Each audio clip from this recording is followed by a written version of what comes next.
So பாடத்தின் தலைப்பு. So இந்த பாடத்தில் இந்த வீடியோவில் நம்ம என்ன பார்க்க போகிறோன்னா, அரசுக்கு வழிகாட்டும் நெறிமுறை கோட்பாடுகள்.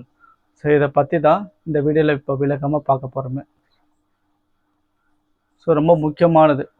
ஸோ தலைப்பு வந்து அரசுக்கு வழிகாட்டும் நெறிமுறை கோட்பாடுகள். ஸோ இதை பற்றி தான் இந்த வீடியோவில் விளக்கமாக பார்க்க போகிறோம். ஸோ தேர்வுக்கு வந்து இதுலேருந்து கேள்வி எப்பவுமே கேட்டுகிட்டே தான் இருக்காங்க. ஸோ ரொம்ப முக்கியமான பாடம் இது. ஸோ இது வந்து பகுதி 4ல் கொடுக்கப்பட்டிருக்கு. அடுத்தது அரசுக்கு வழிகாட்டும் நெறிமுறை கோட்பாடுகள் வந்து சரத்து 36லேருந்து 51 வரை கொடுக்கப்பட்டிருக்கு. ஸோ இப்போ அந்த சரத்தை பற்றி இப்போ பார்க்க போகிறோம். 36லேருந்து 51 வரைக்கும். 36 இது வந்து நெறிமுறை கோட்பாடுகளுடைய வரையறை பற்றி தான் சரத்து 36. அப்புறம் சரத்து 37 இது வந்து நெறிமுறை கோட்பாடுகள் பயன்பாடு பற்றி தான் அது. அப்புறம் சரத்து 38 இது வந்து மாநில மக்களுடைய நலன் கருதி சமூக ஒழுக்கத்தை பாதுகாக்கிறது தான் அது.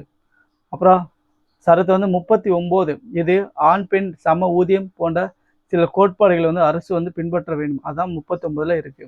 அப்புறம் 39லேயே இது வந்து அனைவருக்கும் சமமான நீதி மற்றும் சட்ட உதவி வழங்குறது தான் 39A இருக்கு. அப்புறம் 39E இது குழந்தைகளுடைய சுதந்திரமாகவும் உடல் ஆரோக்கியத்துடன் வாழ வழிவகை செய்கிறது தான் 39ல் இ. அப்புறம் 39F பார்க்கலாம். குழந்தைகளுடைய ஆரோக்கியம் மற்றும் சுரண்டில் இருந்து பாதுகாக்கிறது தான் 39F. அடுத்து சரத்து 40 வந்து கிராம பஞ்சாயத்துகளை ஏற்படுறது தான் சரத்து வந்து 40. அப்புறம் சரத்து 41 இது கல்வி பெறும் உரிமையை வேலை வாய்ப்பு அதாவது வேலையில் உரிமை அப்புறம் அரசினுடைய உதவித்தொகை அதாவது அரசினுடைய உதவித்தொகை பெறும் உரிமை இது எல்லாமே வந்து சரத்து 41ல் இருக்கு. அடுத்தது 42 பார்க்கலாம். சரத்து மனிதாபிமான சூழ்நிலை பணி மற்றும் பேறுகால உதவி வழங்குறது தான் சரத்து 42. அப்புறம் 43 பற்றி பார்க்க போகிறோம். இது வாழ்வுதயத்தை பாதுகாக்க அனைத்து தொழிலாளர்களுக்கும் தரமான வாழ்க்கை மற்றும் சமூக கலாச்சார வாழ்க்கைகள் வந்து பாதுகாக்கிறது தான் சரத்து 43. அப்புறம் 43லேயே பற்றி பார்க்க போகிறோம். தொழிற்சாலையுடைய நிர்வாகத்தில் தொழிலாளர்கள் பங்கேற்பது. அப்புறம் 43B இது வந்து கூட்டுறவு சங்களுடைய ஊக்குவிப்பு. அப்போ 44 இது வந்து குடிமக்களுக்கு வந்து சீரான குடியுரிமை சட்டம் வழங்குறது. இது வந்து 44. அப்புறம் 45 இது குழந்தை பருவம் மற்றும் அவர்களுடைய இலவச கட்டாய கல்வியில் அரசு வந்து கவனம் செலுத்துறது. அது வந்து 45ல் இருக்கு. அப்புறம் சரத்து 46 இது தாழ்த்தப்பட்டோர் பழங்குடியினர் மற்றும் இதர நலிவுற்ற பிரிவினருடைய கல்வி மற்றும் பொருளாதார நலன்களை மேம்படுத்துறது தான் 46. அப்புறம் 47 பார்க்கலாம். ஊட்டச்சத்து நிலை வாழ்க்கை தரம் சுகாதாரம் போன்றவற்றை மேம்படுத்துவது வந்து அரசினுடைய கடமையாக இருக்கும். அடுத்து சரத்து 48 பார்க்கலாம். வேளாண்மை மற்றும் கால்நடை வளர்ப்பு பசுவதை தடுப்பு போன்றவை தான் 48ல் இருக்கு. அப்புறம் 48A இந்த சரத்து வந்து சுற்றுச்சூழல் மேம்பாடு காடுகள் அப்புறம் வனங்களுடைய பாதுகாப்பு நினைவு சின்னங்கள் மற்ற தேசிய முக்கியத்துவம் வாய்ந்த கலாச்சார இடங்கள் அப்புறம் பொருட்கள் எல்லாம் பாதுகாக்கிறது வந்து அப்புறம் இதெல்லாம் வந்து 49ல் தான் இருக்கு. அப்புறம் சரத்து 50 இது நிர்வாகத்திலிருந்து நீதித்துறையை வந்து பிரிக்கிறது தான் 50 சரத்து. அப்புறம் சரத்து 51 பார்க்கலாம். இது சர்வதேச அமைதி மற்றும் பாதுகாப்பை வந்து மேம்படுத்துவது தான் சரத்து 51. இப்போ பாடத்துக்கு போகலாம். இதெல்லாம் முக்கியமான சரத்து படித்து ஞாபகத்தில் வச்சுக்கணும். இப்போ தேர்வில் வந்து கண்டிப்பாக வந்து கேள்வியெல்லாம் கேட்பாங்க இதுலேருந்து. அடுத்தது இந்திய அரசமைப்பில் அரசுக்கு வழிகாட்டு நெறிமுறை கோட்பாடுகள் வந்து பகுதி 4ல் வந்து சரத்து 36லேருந்து 51 வரை வந்து வழங்கப்பட்டிருக்கு. இந்த பகுதி வந்து அதாவது இந்த அரசுக்கு வழிகாட்டு நெறிமுறை கோட்பாடு இந்த பகுதி வந்து அயர்லாந்துடைய அரசமைப்பில் இருந்து நம்ம எடுத்துக்கிட்டு இருக்கோம். அடுத்தது சட்டங்களை ஏற்றும் போது வந்து அவற்றை நடைமுறைப்படுத்தும் போது அரசு பின்பற்ற வேண்டிய செயல்பாடுகள் பற்றிய இந்த பகுதி தான் தெளிவாகவே கூறுகிறது. அடுத்தது நமது அரசமைப்புடைய ஒரு மனசாட்சியாக இந்த பகுதி தான் விளங்குறது. எந்த ஒரு அரசும் வந்து இந்த கொள்கைகள் வந்து எதிராக வந்து செயல்படுவதே இல்லை. அப்புறம் இந்த பகுதி மக்களுடைய கருத்தை வெளிப்படுத்தும் விதமாக தான் மற்ற குறிக்கோளை வந்து பூர்த்தி செய்யும் விதமாக தான் இது அமைந்திருக்குது. அப்புறம் அரசுக்கு வழிகாட்டும் நெறிமுறை கோட்பாடுகள் வந்து அரசு வந்து நடைமுறைப்படுத்தப்படவில்லை அப்படின்றதுக்காக வந்து அரசின் மீதுலாம் வந்து வழக்கெல்லாம் எதுவுமே தொடரவே முடியாது. அப்புறம் மக்களுடைய சமூக நலனை பாதுகாப்பதை நோக்கமாக கொண்டுதான் நல்ல அரசு அமைவதற்காக தான் இந்த பகுதி வந்து இந்திய அரசமைப்பிலேயே சேர்க்கப்பட்டிருக்கு. அப்புறம் அரசுக்கு வழிகாட்டு நெறிமுறை கோட்பாடுகளை சோசியலிச கருத்துக்கள் வந்து அடிப்படை சிந்தனையாக வந்து அமைக்கப்பட்டிருக்கு. அப்புறம் 1945ஆம் ஆண்டில் சாப்ரோ என்பவருடைய அறிக்கையில் தான் அடிப்படை உரிமைகள் வந்து 2 வகையா வந்து பிரிக்கப்பட்டிருக்கு. அவை வந்து என்னன்னா, நியாயமான உரிமைகள், அப்புறம் நியாயம் அல்லாத உரிமைகள் அப்படின்னு 2ஆ பிரிச்சிருக்கிறாரு. அப்புறம் நியாயமான உரிமைகள் பெறுவது பற்றி வந்து இந்திய அரசமைப்புல பகுதி 3ல வந்து குறிப்பிடப்பட்டிருக்கு. அப்புறம் நியாயம் அல்லாத உரிமைகளை வந்து இந்திய அரசமைப்புல பகுதி 4ல அரசுக்கு வழிகாட்டு நெறிமுறை கோட்பாட்டுல வழங்கியிருக்கிறது. அப்புறம் இந்திய அரசமைப்புல அரசுக்கு வழிகாட்டு நெறிமுறை கோட்பாடுகள் அதை வகைப்படுத்தப்படவில்லை. என்னன்னா வந்து அதில் உள்ள கருத்துக்கள் வந்து மற்ற விதிமுறைகளை அடிப்படையாக கொண்டுதான் 3 வகையா வந்து பிரிக்கிறோம் நம்ம. அடுத்தது அரசுக்கு வழிகாட்டும் நெறிமுறை கோட்பாடுகளை பத்தி இப்ப பார்க்க போறோம். இதுதான் அரசுக்கு வழிகாட்டும் நெறிமுறை கோட்பாடுகள். இது வந்து சமதர்ம கொள்கை, இது வந்து காந்திய கொள்கை, இது தாராள கொள்கை மற்றும் அறிவு சார்ந்த கொள்கை. இதை பத்தி பார்க்க போறோம். சரத்து சமதர்ம கொள்கை இதுல வந்து சரத்து 38, 39, 39ல ஏ, 41, அப்புறம் 42, 43, 43ல ஏ, அப்புறம் 47 இதெல்லாம் வந்து சமதர்ம கொள்கையில இருக்கு. அப்புறம் காந்திய கொள்கை அப்படின்னா 40, 43, 43ல பி, அப்புறம் 46, 47, 48 இது எல்லாமே காந்திய கொள்கையில இருக்கு. அடுத்தது தாராள கொள்கை மற்றும் அறிவு சார்ந்த கொள்கை இது வந்து சரத்து 44, 45, 48, 48ல ஏ, 49, 50, 51 இதெல்லாம் வந்து தாராள கொள்கை மற்றும் அறிவு சார்ந்த கொள்கையில இந்த சரத்துல இருக்கு. அப்புறம் இதுல முக்கியமான சரத்தை பத்தி பார்க்கலாம். இப்போ 36 சரத்து 36 பத்தி பார்க்க போறோம். நெறிமுறை கோட்பாடுகளை பின்பற்றக்கூடிய அரசினை பற்றி கூறுகிறது தான் இந்த சரத்து 36. இங்க வந்து அரசு என்பது வந்து மத்திய மாநில உள்ளாட்சி அமைப்புகளை குறிக்கிறது தான் இது. இந்த அமைப்பு வந்து சட்டம் இயற்றும் போது வந்து கடைபிடிக்க வேண்டிய நெறிமுறை கோட்பாடுகளை எந்த சரத்தம் இந்த சட்டம் 36 சட்டம் தான் விளக்குகிறது. அடுத்தது சரத்து 37 பத்தி இப்ப பார்க்க போறோம். அரசுக்கு வழிகாட்டு நெறிமுறை கோட்பாடுகளை வந்து செயல்படுத்த அரசாங்கத்தை வந்து நீதித்துறையை கட்டுப்படுத்த இயலாது. சட்டம் இயற்றும் போது வந்து இந்த கோட்பாடுகளை பின்பற்றுவது அரசுடைய கடமையாக இருக்கும். நெறிமுறை கோட்பாடுகளை அரசு வந்து சட்டம் இயற்றும் போது வந்து நினைவில் கொண்டால் அது வந்து மக்கள் நல அரசு அமையும் என்பது வந்து இந்த சட்டம் தான் விளக்கிறது.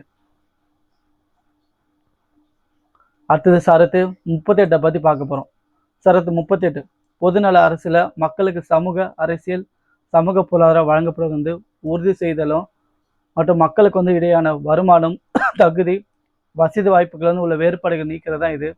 இந்த சரத்துல மக்களுடைய நல வாழ்வினை மேம்படுத்துவதற்காக அரசு வந்து சமூக ஒழுக்கத்தினை பாதுகாத்துல பற்றி விளக்குகிறது தான் சரத்து 38. அப்புறம் தனிநபர்களுக்கு இடையே மட்டுமல்லாம வேறு இடங்களிலே வசிக்கும் மக்கள் வந்து குழுக்களுக்கு இடையே வந்துள்ள ஏற்றத்தாழ்வுகள் வந்து அகற்ற முயல்வதுதான் இந்த சரத்து. அடுத்தது சரத்து 39 பத்தி பார்க்க போறோம். சரத்து 39 இது வந்து குடிமக்களுடைய வாழ்வதற்கான அடிப்படை தேவைகளை அரசு வந்து பூர்த்தி செய்ய வேண்டும். அதான் 39ல இருக்கு. அப்புறம் வளாதாரங்களை அனைத்தும் வந்து மக்களுக்கு வந்து சமமான முறையில் வந்து பகிர்ந்தளிக்க வேண்டுமே. ஒரே இடத்துல வளங்கள் மற்ற செல்வங்கள் குவிதல் வந்து தடுக்க வேண்டுமே. ஆண் பெண் இருபாலருக்கு வந்து சமமான வேலைக்கு சம ஊதியம் வழங்குவதை வந்து உறுதி செய்ய வேண்டுமே. ஆண் பெண் சம ஊதிய சட்டம் வந்து 1976ல தான் ஏற்றப்பட்டுச்சு. 1976ல. அப்புறம் குழந்தைகள் நலமாக வளர்வதற்கான வாய்ப்புகளை அரசு தான் ஏற்படுத்தி கொடுக்க வேண்டுமே. அப்புறம் தொழிலாளர்களை கட்டாயப்படுத்தி வேலையில எல்லாம் அமர்த்தவே கூடாது. பொருளாதார முறையில ஏற்றப்படும் சில செயற்பாட்டு முறைகள்ல சொத்து குவிப்பு வந்து ஏற்படுது இந்த சரத்து தான் தடுக்கிறது.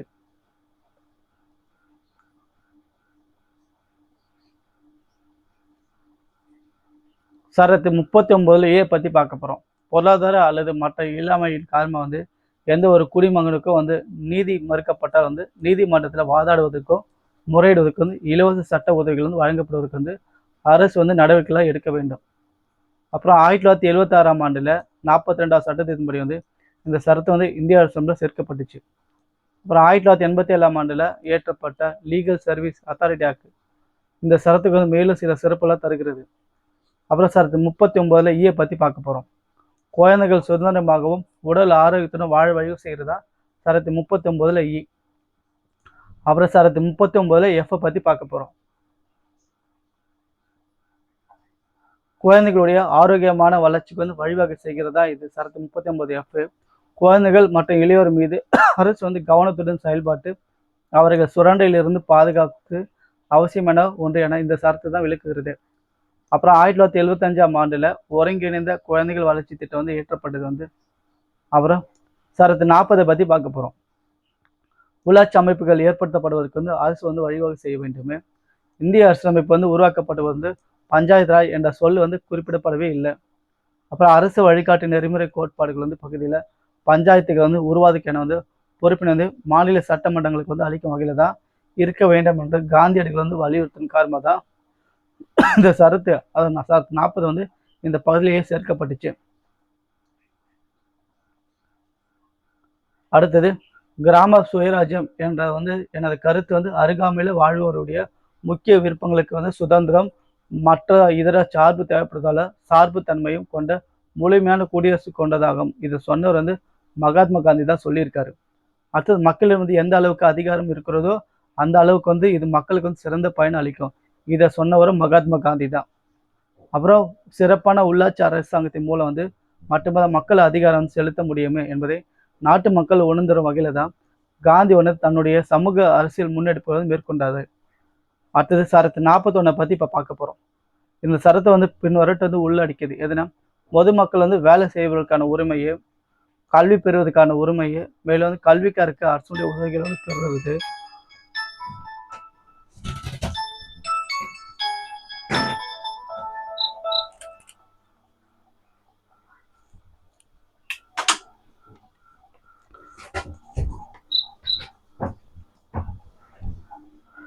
அதுக்கப்புறமா சரத்து, அதாவது வேலை வாய்ப்புல முதுமை,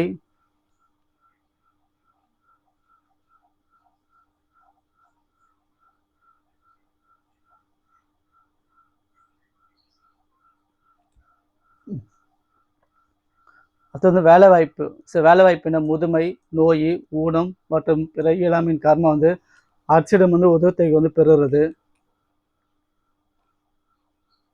அப்புறம் ஷரத்து வந்து 42 அதை பத்தி பார்க்க போறோம்.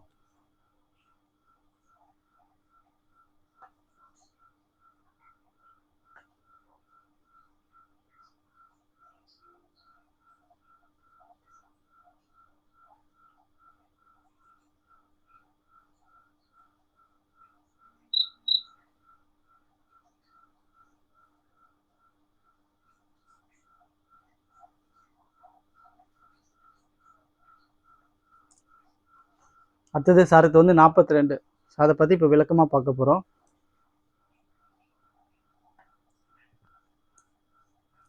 அரசானது வந்து மனிதாபிமான நிலையை கருத்தில் கொண்டு பணிச்சூழல் மற்றும் மகப்பேறு கால உதவிகளை செய்கிறது.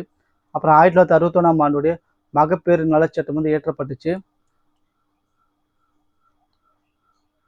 அப்புறம் சரத்து 43 பத்தி பார்க்க போறோம்.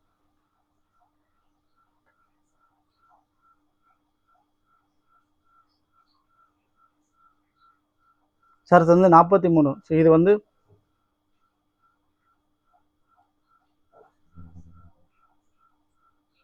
ஒரு நிமிஷம்.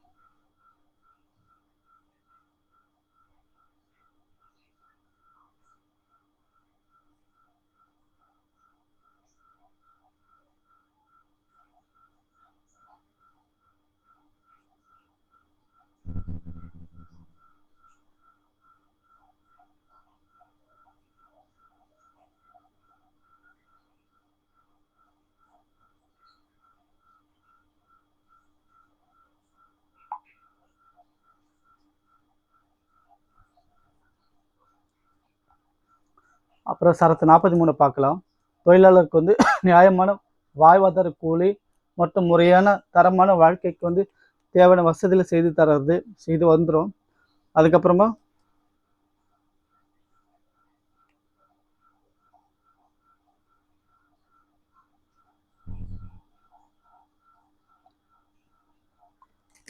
அப்புறம் தொழில்துறை, விவசாயத்துறைகளை தொழிலாளர்களோட பணி பாதுகாப்பு உறுதி செய்கிறது.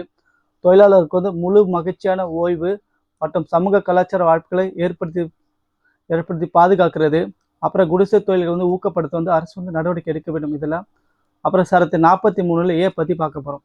தொழிற்சாலையுடைய நிறுவனங்களுடைய மேலாண்மையில் வந்து அங்கே பணியாற்றும் தொழிலாளர்களுடைய பங்கேற்கிறது வந்து அரசு வழிவகை செய்ய வேண்டும்.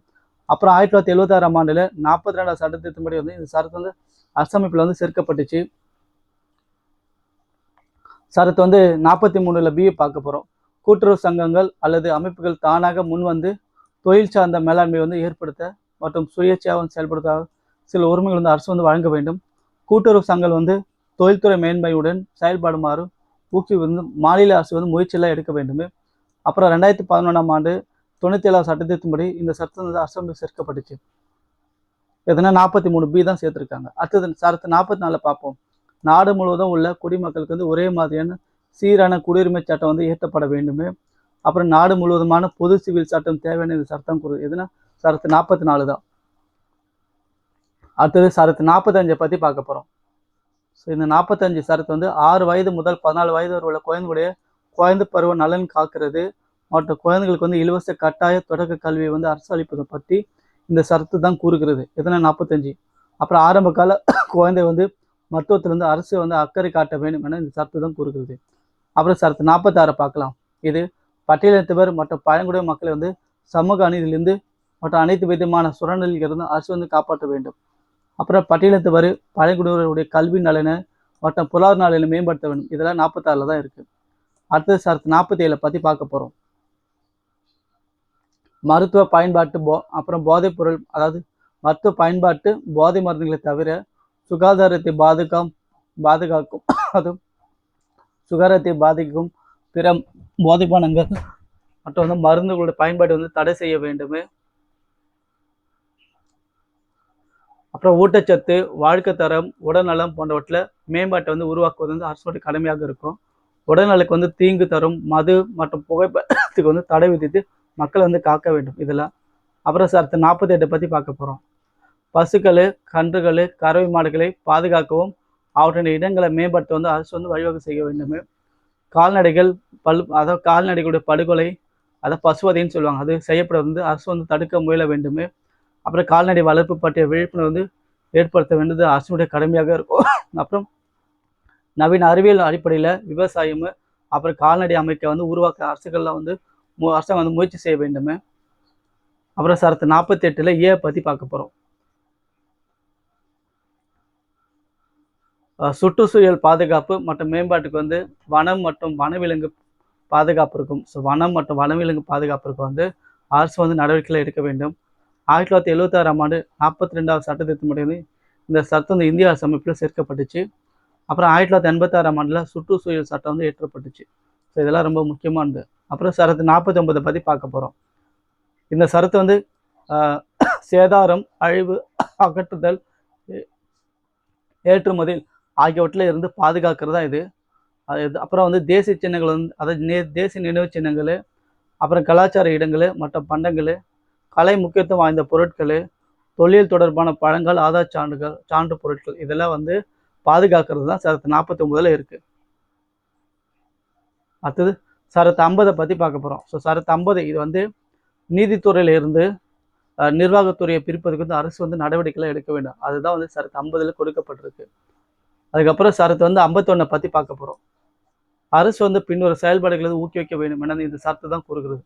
இதுதான் சர்வதேச அமைதி மற்றும் பாதுகாப்பு, நாடுகளிலேயே உள்ள கௌரவமான உறவுகள், சர்வதேச சட்டம், அப்புறம் ஒப்பந்த கடமைகள், சர்வதேச மோதல்களை சுமூகமாக வந்து தீர்க்க வேண்டும், பிற நாடுகளுடன் இணக்கமான சூழ்நிலை வந்து ஏற்படுத்த வேண்டும், கூட்டிணைவு முயற்சிகளுக்கு வந்து முக்கியத்துவம் வழங்க வேண்டும். இதெல்லாம் வந்து ஊக்குவிக்க வேண்டும் அப்படின்னு சொல்லிட்டு சட்டம் வந்து 51 தான் கூறுது. அடுத்தது அடிப்படை உரிமைகள் மற்றும் வந்து அரசு வழிகாட்டு நெறிமுறை கோட்பாடுக்கு இடையே உள்ள வேறுபாடை பற்றி தான் பார்க்க போகிறோம். இது வந்து அடிப்படை உரிமைகள். இந்த பக்கம் இருக்கிறதுல அடிப்படை உரிமைகள், அப்புறம் இந்த சைடு அரசுக்கு வழிகாட்டு நெறிமுறை கோட்ல இந்த பக்கம் இருக்குது. ஸோ இதை ஒன்று தான் விளக்கமாக பார்க்கலாம். நோக்கம் வந்து அடிப்படை உரிமையுடைய அத்துமுறையில் இருந்து தனிப்பட்ட நபரை வந்து பாதுகாப்பது தான் அடிப்படை உரிமையே. அப்புறம் அரசுக்கு வழிகாட்டு நெறிமுறை கோட்பாடு வந்து இதனுடைய நோக்கம் வந்து பொதுநலன் மிக்க மக்களுக்கான சிறப்பதொரு அரசினை உருவாக்க வேண்டும். அப்புறம் அரசனுடைய செயல்பாடுகள் வந்து தடை செய்ய முடிவதால் வந்து இது எதிர்மறை ஒன்றாக இருக்கிறது. அப்புறம் அரசுடைய சில செயல்பாடுகள் வந்து ஊக்குவிப்பதால் இது வந்து நேர்மறை ஒன்றாக இருக்கும். அப்புறம் இவரை மீறப்படும் போது வந்து அதனை எதிர்த்து நீதிமன்றத்தில் வந்து வழக்கு வந்து தொடரலாமே. ஆனால் இவை மீறப்படும் போது வந்து அதனை எதிர்த்து நீதிமன்றத்தில் வந்து வழக்கெல்லாம் தொடரவே முடியாது. அப்புறம் நாட்டில் அரசியல் மக்களாட்சியை நிறுவுவதே இதனுடைய நோக்கம். அப்புறம் நாட்டில் வந்து சமூக பொருளாதார மக்களாட்சி நிறுவுவதே இதோடைய நோக்கம். அப்புறம் இவை தன்னிச்சையாகவோ செயல்படும். இவற்றை நடைமுறைப்படுத்த எந்த ஒரு சட்டமும் தேவை கிடையாது. இவை வந்து தன்னிச்சையாக செயல்படாது. இவற்றை நடைமுறைப்படுத்த சட்டம் வந்து இயற்றப்பட வேண்டும். அப்புறம் அடிப்படை உரிமைகள் மீறும்போது எந்த ஒரு சட்டத்தையும் செல்லாது என நீதிமன்றம் வந்து அறிவிக்கலாம். ஆனால் அரசுக்கு வழிகாட்டு நெறிமுறைகளை மீறும்போது வந்து சட்டத்தை வந்து செல்லாது என நீதிமன்றத்தில் அறிவிக்கலாம் இயலாது. இவற்றுக்கு வந்து சட்ட தடைகள்லாம் உண்டு. இவற்றுக்கு அரசியல் தடைகள் மட்டும்தான் உண்டு. இவை தனிப்பட்ட நபருடைய நலனை மேம்படுத்த உதவுகிறது. இது வந்து சமூகத்துடைய நலனை மேம்படுத்த உதவுகிறது. இதுதான் வந்து அடிப்படை உரிமைக்கும் அரசு வழிகாட்டு நெறிமுறை கோடுக்கும் உள்ள வேறுபாடுகள். அடுத்தது அரசுக்கு வழிகாட்டு நெறிமுறை கோட்பாடுகள் பகுதிக்கு வெளியே இருக்கும் சில நெறிமுறை கோட்பாடுகள் பற்றி பார்க்க போகிறோம். சரத்து 335 இது ஒன்றியம் மாநில விவகாரங்கள் தொடர்பான சேவைகள் மற்றும் பணி நியமனத்தில் பட்டியல் இனத்தவர் மற்றும் பழங்குடியின நபர்களுடைய பங்களிப்பினை பாதுகாக்கிறது. ஸோ இது வந்து பகுதி 16 இருக்கு. அதாவது சரத்து வந்து 335 இதை பற்றி கூறியிருக்கு. அடுத்து சரத்து 350 பற்றி பார்க்க போகிறோம். குழந்தைகளுடைய முதல் நிலை கல்வியை வந்து தாய்மொழியில் கற்பித்து போதுமான வசதிகள் வந்து வழங்க வேண்டும். அது வந்து 357 இருக்கு. இது வந்து பகுதி 17 கொடுக்கப்பட்டிருக்கு. அடுத்தது சரத்து 351 இது வந்து இந்தி மொழியின் வந்து பாதுகாத்து வளர்ப்பது பற்றியது தான் சரத்து 351. இது வந்து பகுதி 17 கொடுக்கப்பட்டிருக்கு. அடுத்தது இந்த அரசுக்கு அதாவது அரசுக்கு வழிகாட்டு நெறிமுறை கோட்பாடு இருக்குல்ல, இதை பற்றி சில பேர் புகழ்ந்திருப்பாங்க. அவங்க என்ன சொல்லியிருக்காங்கன்னு பார்ப்போம். அரசுக்கு வழிகாட்டு நெறிமுறை கோட்பாடு வந்து இந்திய அரசினுடைய நாவல் அம்சங்கள் என்று சொன்னவர் வந்து டாக்டர் அம்பேத்கர் தான் சொல்லியிருக்காரு. அப்புறம் அரசுக்கு வழிகாட்டும் நெறிமுறை கோட்பாடு வந்து பெரும் மதிப்பு உண்டு. ஏன்னா பொருளாதார ஜனநாயகம் என்பது இந்திய குடிமகனுடைய இலக்காகும். இவை வந்து அரசியல் ஜனநாயகத்திலிருந்து முற்றிலும் வேறுபட்டது. இதை சொன்னவரும் அம்பேத்கர் தான் சொல்லியிருக்காரு. அப்புறம் அரசுக்கு வழிகாட்டு நெறிமுறை கோட்பாடுகள் வந்து அடிப்படை உரிமைகள் வந்து இந்திய அரசமைப்புடைய மனசாட்சி. இது சொன்னவர் கிராவில் ஆஸ்டின் தான் சொல்லியிருக்காரு. அப்புறம் அரசுக்கு வழிகாட்டும் நெறிமுறை கோட்பாடு பகுதி வந்து இந்திய அரசமைப்புக்கு வந்து வாழ்க்கை தரம் ஒன்று. இது சொன்னவர் எல்.எம். சிங்வி தான் சொல்லியிருக்காரு. அனைத்து அரசுக்கு வழிகாட்டு நெறிமுறை கோட்பாடு வந்து செயல்பட்டு இருந்தால் வந்து நம்ம நாடு வந்து பூமியோட சொர்க்கமாகும். இதை சொன்னவர் எம்.சி. சக்லா தான் சொல்லியிருக்காரு. அப்புறம் அரசுக்கு வழிகாட்டு நெறிமுறை கோட்பாடுகள் வந்து இந்திய அரசமைப்புடைய அறிவுறுத்தும் பகுதி. இதை சொன்னவர் டாக்டர் அம்பேத்கர் தான் சொல்லியிருக்காரு. அப்புறம் 1935 ஆண்டில் அரசு சட்டத்தில் ஆங்கில அரசாங்கம் வந்து கவர்னர் ஜெனரலுக்கு வந்து சில அறிவுரைகளை வழங்கியது போல தான் இந்திய அரசுக்கு வழிகாட்டு நெறிமுறை கோட்பாடு அமைந்துள்ளது. இதை சொன்னவரும் அம்பேத்கர் தான். இந்திய அரசமைப்புடைய புதுமையான சிறப்பம்சம் வந்து இந்த அரசுக்கு வழிகாட்டும் நெறிமுறை கோட்பாடு. இதை சொன்னவரும் அம்பேத்கர் தான் சொல்லியிருக்காரு. அடுத்தது அரசுக்கு வழிகாட்டு நெறிமுறை கோட்பாடுடைய செயல்பாட்டு தன்மையை பற்றி தான் இப்போ பார்க்க போகிறோம். அரசுக்கு வழிகாட்டு நெறிமுறை கோட்பாடு செயல்படுத்தும் வண்ணம் வந்து அரசு வந்து சில சட்டங்களை வந்து ஏற்றி அவற்றை வந்து நடைமுறைப்படுத்திருக்குது. ஸோ இதுதான் அதெல்லாம். மகப்பேறு நலச்சட்டம் 1961, ஆண் பெண் சம ஊதிய சட்டம் 1976, ஆயுள் காப்பீட்டு தேசியமயமாக்கல் அதாவது ஆயுள் காப்பீட்டு தேசியமயமாக்கல் 1956, வங்கிகள் தேசியமயமாக்கல் சட்டம் 1969, அப்புறம் 1980, மன்னர் மானியங்கள் ஒழிப்பு வந்து 1971, குறைந்தபட்ச ஊதிய சட்டம் 1948, கூடுதல் ஊதிய சட்டம் 1965, தொழிற்சாலைகள் சட்டம் 1948, சுரங்கமணி சட்டம் 1952, வன உயிர்கள் பாதுகாப்பு சட்டம் 1972, சுற்றுச்சூழல் பாதுகாப்பு சட்டம் 1986, அப்புறம் குற்றவியல் ஒழுங்குமுறை சட்டம் 1973, சிவில் உரிமைகள் பாதுகாப்பு சட்டம் 1967, அப்புறம் பிற்படுத்தப்பட்டோர் மற்றும் பயனுள்ளோர் சட்டம் 1989, அப்புறம் மகாத்மா காந்தி தேசிய வேலைவாய்ப்பு உத்தரவு சட்டம், அதாவது MGNREG, இது வந்து 2005. இதெல்லாம் ஏற்றப்பட்டு நடைமுறைக்கு வந்திருக்கு. அடுத்தது அரசுக்கு வழிகாட்டு நெறிமுறை கோட்பாடுகள் தொடர்பான வழக்குகள் பற்றி பார்க்க போகிறோம். செம்பக துரைராஜன் வழக்கு, இது வந்து 1951 வந்துச்சு. எதிர்த்தரப்பு வந்து மதராஸ் மாகாணம். அடிப்படை உரிமைகளுக்கும் அரசு வழிகாட்டு நெறிமுறை கோட்பாடுக்கு இடையே வந்து முரண்பாடு தோன்றினா வந்து அடிப்படை உரிமைகள் தான் மேலோங்கி இருக்கும் அப்படின்னு சொன்னது இந்த செண்பக துரைராஜன் வழக்கு தான். அப்புறம் காவேஸ்வர் சிங் வழக்கு 1959 வந்துச்சு. எதிர்த்தரப்பு வந்து பீகார். அதாவது ஜமீன்தார் ஒழிப்பு சட்டம் அடிப்படை உரிமைகளுக்கு வந்து முரண்பட்டால் வந்து பொது நலனுக்காக வந்து ஏற்படுத்தப்பட்ட சட்டம் தான் இது அப்படின்னு சொன்னதுதான் காமேஸ்வர் சிங் வழக்கு. அடுத்தது மினர்வால் மில் வழக்கை பற்றி பார்க்க போகிறோம். 1980. இது வந்து அடிப்படை உரிமைகளும் அரசுக்கு வழிகாட்டு நெறிமுறை கோட்பாடுகள் வந்து எப்போதும் சமநிலைப்படுத்ததாகும். இதுதான் இந்த மினரல் மில் என்பது வந்து அடிப்படை உரிமைக்கும் அரசு வழிகாட்டு நெறிமுறை கோட்பாடுக்கும் எப்போதும் சமநிலைப்படுத்ததாக இருக்கும். அது சொன்னது அவ்வளோதான். ஸோ இப்போ நம்ம அரசுக்கு வழிகாட்டு நெறிமுறை கோட்பாடு வந்து முழுசாக பார்த்துட்டோம். ஸோ இது ரொம்ப முக்கியமானது. ஸோ இதில் வந்து கண்டிப்பாக கேள்வி கேட்டுகிட்டே தான் இருக்காங்க. இதுக்கப்புறம் வேற ஒரு பாடத்தில் வேற ஒரு வீடியோவில் சந்திக்கலாம். ஸோ இப்போ இந்த பாடம் முடிஞ்சிருச்சு. நன்றி.